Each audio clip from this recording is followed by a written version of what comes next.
শফিক সাহেবের মৃত্যুর দুদিন পরে পারিবারিক মিটিং বসল। তার স্ত্রী সাজেদা বেগম এখন কোথায় থাকবেন? মিটিংয়ের প্রধান আলোচ্যসূচি।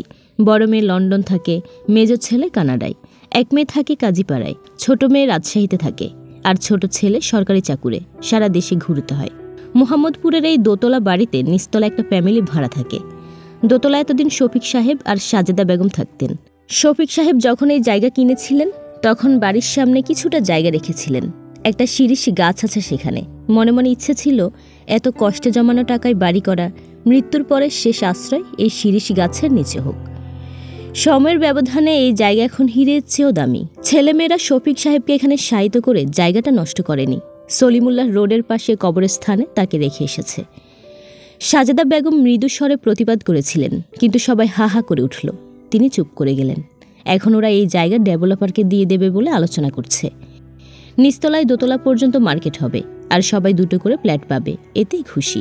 সমস্যা হলো মা কার কাছে থাকবেন? বিদেশে থাকা ছেলে আর মেয়ে তো বাদ, তারা খরচ দেবে, কিন্তু মাকে নিয়ে যাওয়া এখন সম্ভব নয়। আর সাজেদা বেগম যেতেও চান না। রাজশাহীর মেয়ে শ্বশুরবাড়িতে থাকে, ছোট ছেলে তো নিজে ব্যাচেলর।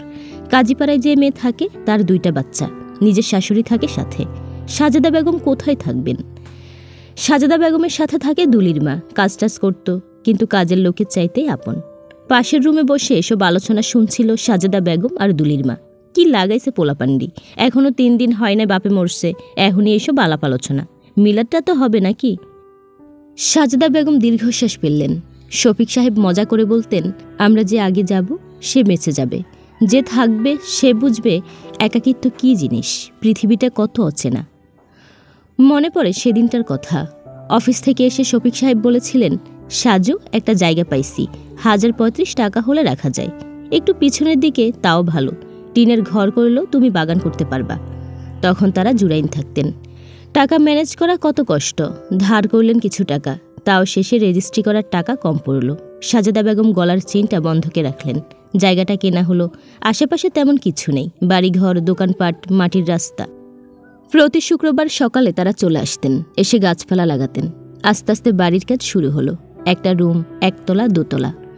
ছেলেমেয়েরা বড় হলো, যে যার মতো ব্যস্ত হয়ে গেল। বিয়ে শাদী হলো। ছিলেন তারা 2 জন। গত পরশু থেকে সাজেদা বেগম একা।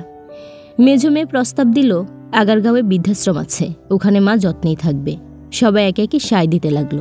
সাজেদা বেগম উঠলেন, ওদের কাছে গিয়ে দাঁড়িয়ে বললেন, কিভাবে যেন আজকের দিনটা তোমাদের বাবা আগেই দেখেছিলেন, তাই বাড়ির কাগজপত্র তার অবর্তমানে আমাকে দিয়ে গেছেন। তোমরা ব্যস্ত নিজেদের নিয়ে, এমনই হয়, তাই এত চিন্তা আপাতত করতে হবে না। আর কয়েকটা দিন অপেক্ষা করো, যতদিন আমি তোমাদের বাবার কাছে যেতে না পারি। আমি যাওয়ার পরে এই জায়গায় মার্কেট হবে নাকি অ্যাপার্টমেন্ট হবে সেটা সিদ্ধান্ত নিও। আপাতত আমি এই বাড়ি ভাঙছি না। ছেলেমেয়েরা একে অন্যের মুখের দিকে তাকালো। সাজেদা বেগম ছাদে উঠে গেলেন। অনেক বছর আগে ছাদে দাঁড়িয়েছিলেন প্রথমবার, শফিক সাহেবের হাত ধরে। আজ এসেছেন একা। গেটে লাগানো বাগান বিলাসটা তখন ছোট, আজ সে ডালপালা মেলে ছাদে উঠে ঝাপড়া হয়েছে। আজ তার অনেক ডালপালা, কিন্তু বাগান বিলাসের মতো কেউ তাকে জড়িয়ে নেই।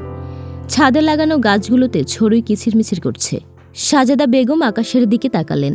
আজ হয়তো বৃষ্টি হতে পারে। একটা প্লেন উড়ে গেল সাদা বকের মতো। তিনি শূন্যে তাকিয়ে থাকেন অন্তিম অপেক্ষায়।